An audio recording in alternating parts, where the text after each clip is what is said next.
안녕하십니까. 돈산동 P&A 공부방 동학생입니다. 이제 학생이 풀어놓은 거 보겠습니다. 자, 1번에서 3번은 글쎄요. 이것도 이제 이거 보시면 2번 체크된 걸 보시면 이렇게 따로 하나씩 했는데 핵심 단어 고른 다음에 해놨으면 편한데 이것도 처음에 집중도를 되게 많이 유지를 했겠네요. 그 다음에 화면 1 보여주며 화면 4면 화면 3 이거 끊어줬어야 되는데 이렇게만 끊었는데 가독성은 더 안 좋다는 거죠. 그러니까 처음부터 이 핵심어를 뽑은 다음에 1번부터 3번이니까 차라리 이거를 요 1, 2, 3번에 핵심어를 뽑은 다음에 이거를 이 가독성이 좋게 부분별로 나눈 다음에 필요한 단어를 찾아가지고 그 부분을 해결했으면 더 빨랐을 텐데 이걸 쭉 읽고 다시 이걸 보면 또 가고 한 개씩 또 확인하고 하면 시간이 누적으로 많이 시간 걸렸을 거라고 생각을 합니다. 4에서 7번 같은 경우에는 지금 이걸 보실 때 이 내용 자체가 이게 여기가 굉장히 길잖아요. 네. 그럼 이건 좀 허무하게 또 더 쉽게 이 전체 뼈대만 잡으면 허무하게 편하게 풀 수 있는 가능성이 있는데 실제 학생도 전체 4번도 부분, 뭐 5, 6, 7번을 부분을 확인하면서 이 전체 이 제시문 내용을 특별하게 어렵게 느끼지 않으면서 푸는 것 같아요. 그래서 이렇게 푸는 게 뭐 틀리지 않은 것 같아요. 이거는. 그죠? 그 다음에 이제 문제는 8에서 10번은 넘어가야 되는데 끊어졌네요. 민주주의에 대한 갈래의 책인데 8번, 9번, 10번이 전체적으로 그냥 그 전체 주제나 전체 상황, 흐름만 파악을 하면 어느 정도 쉽게 이렇게 읽으면서 집중을 특별히 안 하고도 풀 수 있게.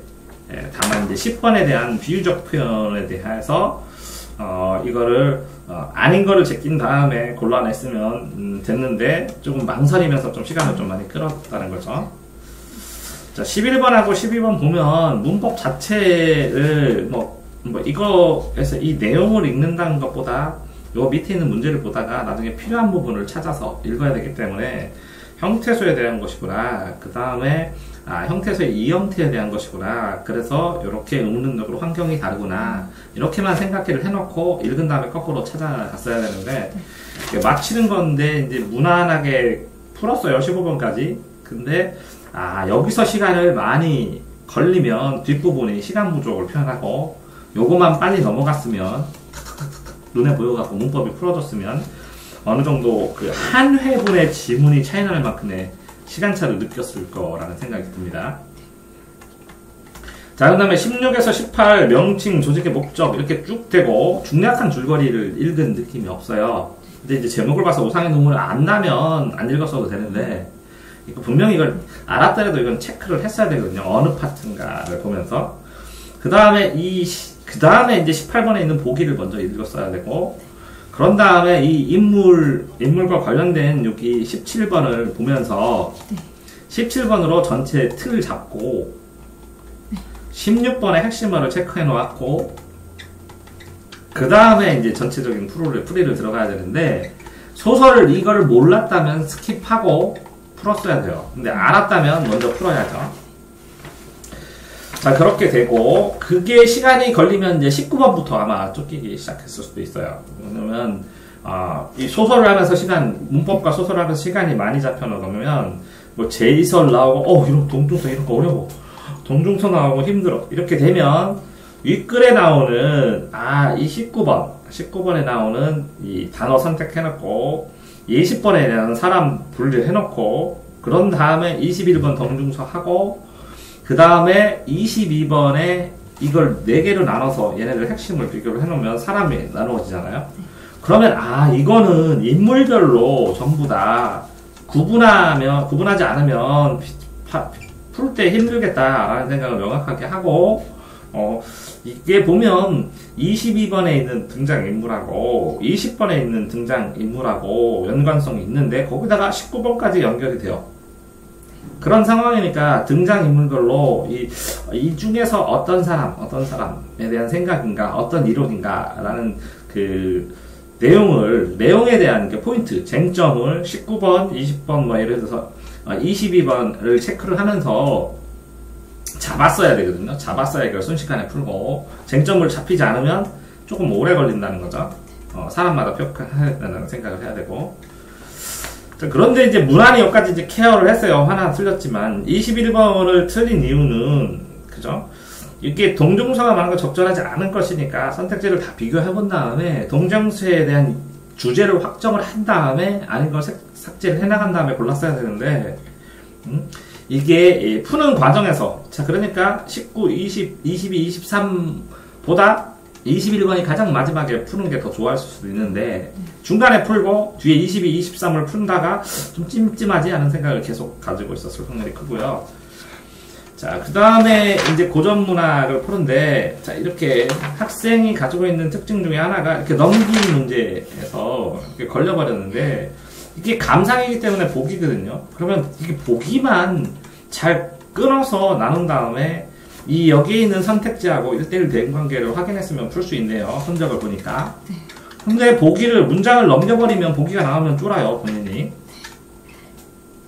그리고 30번도 여기 다음번에 있는 뼈관절에 대한 문제도 이 30번도 틀린 이유가 이 보기를 체크를 하면 아마 그 맞춰내놨을 텐데 그럼 보기가 왜 힘드냐. 보기를 문장별로 끊어야 되고 문장의 핵심어를 골라야 되고 선택지 핵심어를 보여서 일단 1차로 1대1 대응을 한 다음에 거기에서 대응이 되는데 부수적인 판단을 위해서 제시문을 읽는 거거든요. 근데 지금 학생은 보기를 읽은 다음에 제시문을 보고 이 선택지에 있는 문제를 보고 제시문을 자꾸 찾아요. 그러니까 이 찾으려면 시간이 많이 걸리니까 그러니까 보기가 실제적으로 좀 더 초점을 맞춰야 되는데 아직도 덜 맞춘다는 거죠. 예, 본인이 알고 있는데 안 되는 부분이죠. 자, 33에서 37은 나 부분 이렇게 나오는 앞부분 줄거리 다 읽고 허생전인데 이게 줄거리를 읽지 않고 뭐 대략 내용을 아니까 부담 없이 쭉 풀어서 이것 때문에 시간을 좀 세이브를 해서 좀 살겠다라는 생각을 했죠. 그런 다음에 38에서 41을 푸는데 잘 끊어가지고 마무리 졌어요. 42, 45번 문제에도 이게 내용 자체가 어렵지 않았나봐요. 찾는데 그러니까 쉽게 전체적인 상황에서 그래도 답이 도달하기 때문에 풀었네요. 그러니까 결국은 이 문제를 풀면서 중간 단계에서 이 동중서 지문을 제일 마지막에 풀던가. 근데 특별하게 어려운 과학 지문이 없었기 때문에 살았네요. 그런데 여기에 27, 32의 과학 지문을 이게 지문을 읽는데 시간을 투입해서 이걸 제일 마지막에 풀었으면 맞는 것 같아요. 마지막에 풀었고 나머지 그러니까 비교적 이 문제의 난이도에서 문학이 쉽게 나왔기 때문에 문학하고 화법이 쉽게 나왔기 때문에 과학 지문에 접근할 수 있는 시간이 충분했고 이 사람을 찾는 이 철학 지문 자체가 사람만 맞추면 어느 정도 맞출 수 있는 상황이 되었기 때문에 그나마 그 케어를 했는데 좀 틀린 걸 봅시다.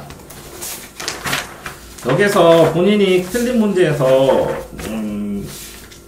하나는 이게 22 동중서는 전체 주제나 사람들의 혼란스러우니까 전체 주제를 빠르게 명확하게 확정을 못 시켰다는 거죠. 동중서 얘기 같은데 전체가 처음부터 끝까지 동중서와 다른 사람의 그 학설체인데 전체 주제를 뚜렷이 못했다는 거고 다음에 하나 사설시조 틀린 거는 보기를 적용을 제대로 못 시켰다는 거고 그 다음에 쭈루룩 나갔을 때 또 하나는 뭐지? 같은 페이지 요거에는 요 30번 과학집은 아마 보기하고 선택지하고 제시문하고 삼각관계로 풀었으니까 지금 현재 상황에서 문제풀이 자체에 뭐 큰 혼란은 없는데 디테일하게 나갔을 때 그러니까 어려운 부분은 이런 식으로 푸는 거는 별 뭐 용납하고 문제가 없다고 생각하는데 보기 적용 부분하고 쉬운 부분을 빠르게 풀 수 있는 법에 대한 연구는 안 되고 있기 때문에 지금처럼 나오는 건 상관없는데 지문이 어렵게 나왔을 때 시간이 많이 걸리는 지문이 나왔을 때 대처 방안은 지금 거의 이 방비가 안 되어 있다는 생각이 들어서 그러니까 맞은 문제에서도 쉬운 문제를 어떻게 빨리 풀 수 있는지 어떻게 체크해야 되는지는 집중적으로 생각을 해보셔야 될 거라고 생각을 합니다. 그래서 이 틀린 문제는 제가 녹화해서 올려놓도록 하겠습니다.